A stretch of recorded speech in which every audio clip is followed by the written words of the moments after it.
สาดาวน์โหลดว่าเพลงเฮา YouTube ไอ้อยู่ดาวน์โหลดตอริจาอยู่ที่ iPhone เนี่ยไอ้อยู่ดาวน์โหลดตอริจาต้องการดาวน์โหลดเนี่ยอยู่ผ่าน iTunes อุ้นนตัวอย่างจะอยู่ยั่วได้อยู่เจเต็มตัวกูจิเป้าเนี่ยแต่ชิ้นหุ้นเนาะจำปัญหานั่นอยู่ปล้อมหมวกกูอยู่แล้วแค่ใช้ดาวน์โหลดเพลงของ YouTube ว่า MP3 ว่าตัวใหญ่ยุ่งหีเจ้าลำนองโดยที่จะต้องผ่าน iTunes นี่เนี่ยจะ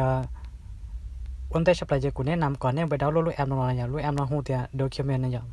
เจเนี่ยชีรูปแอปมันดาวน์โหลดนะเจวันแต่ชับไปจะไปต่อว่า App Store เนี่ยไปต่อ App Store เจ show document เจนึกถือแล้วเจเนี่ยกดดาวน์โหลดของเราจะแต่ชีกูที่ดาวน์โหลดต่อเลยเจกูอยู่ว่ากด open เนี่ยตอนดาวน์โหลดตลอดอีกอย่างนี่หน่อยเจเนี่ยกด open เอาไปเลยเจนี่จ้อเนี่ยเราตัวหน้าน้อยนี่จ้อเราตัวหน้าน้อยเจเดี๋ยวเจเนี่ยต้องการดาวน์โหลดก็จะเนี่ยไปต่อ YouTube ได้จ้ะไปใส่จ้องก็อยู่ต้องการดาวน์โหลดจ้ะสมมุติอยากกูต้องการดาวน์โหลด ICU จ้องก็เดี๋ยวก็ drop เลยเดี๋ยวกูกดนับไปเลยเจนชีมน้องเชฟผู้ยจ้าอยู่เนี่ยนะ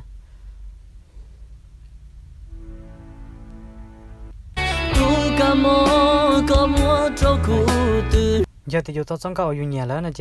แน่ว่ากดขอน้อยเลยเนี่ยกดขอแชร์นะกดแชร์ไปเลยเจกดแชร์ไปเลยเจนชื่อเนี่ยเจเนี่ยกดคอย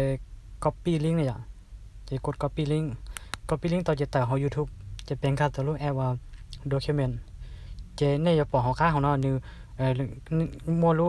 ตัวด้วยรุ่งอย่าง Safari เนี่ยลูกศรรุ่งอย่าง Safari จะได้กดขอนับไปเลยนะเจนี่เจ้าเนี่ยเราเจ้าหน้าเราเจเราขอนับเจเนี่ยเจ้าตัวลิงก์วันนี้ copy ต่อ YouTube เจ้าเราจอเราขอนับเจ้าขอนับเจเนี่ยกด cover นับไปเลยเจ้าถอนกด cover ต่อเลยเจกดดาวน์โหลดไปเลยเมื่อขอดาวน์โหลดเนี่ยเจกดดาวน์โหลดนับไปเลยดาวน์โหลดปุ๊บเจนี่เราเจ้าหน้าเราแต่เช่นเนี่ยผมต้องการ call ลงเพลงเขาเนี่ยอยากจะเนี่ยต้องการ call ลงเพลงเขาจะเนี่ยสามารถ call ต่อตัวอย่างนี้เนี่ยแต่เช่นเนี่ยเนี่ยต้องการนะเจเนี่ยกูกดขอนับไปเลยนะกดอยากกูต้องการอย่างกูกดดอนไปเลยเนี่ยจะกดดอนไปเลยเจนี่กูเดี๋ยวต่อทำการดาวน์โหลดอย่างนี้ปล่อยยศหอข้าวอะไรอย่างนี้ต่อทำการในดาวน์โหลดนี่ดาวน์โหลดเจ๋งเหรอที่เปลี่ยนซะเดี๋ยวเจ๋งหูเตียลูกแอปเราสามารถดาวน์โหลดต่อ MP3 ที่ MP4 ที่ชี้แต่ชิ้นหูเรากูยกแค่ดาวน์โหลดแบบ MP3 มันได้จ้ะเจนี่ดาวน์โหลดต่อเจนี่กูยกแค่นั้นเนี่ยเดี๋ยวต่ออีกโซ่อะไรอย่างชื่อตัวเลขเลี้ยอย่างนั้นนะเจกดไปใช้ผู้ยศจ่ออยู่ต้องการเนื้อเชื้อเขาน่าจะอยู่ฉีกกลมลงใช้ผู้ยศจ่ออยู่ขอดาวน์โหลดละ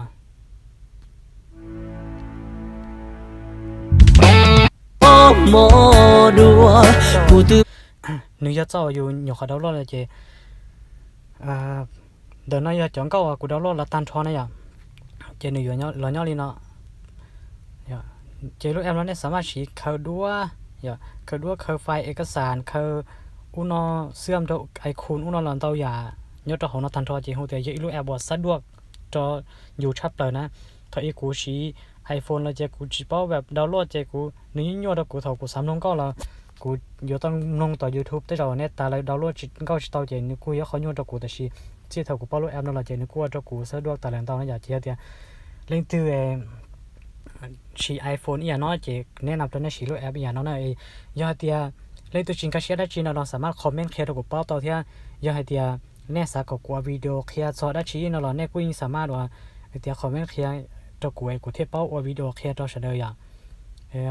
หรือได้วิดีโอกูไม่เราแค่เฉลยดาวน์โหลดว่าใน MPC เนี่ยว่าวิดีโอแต่นะ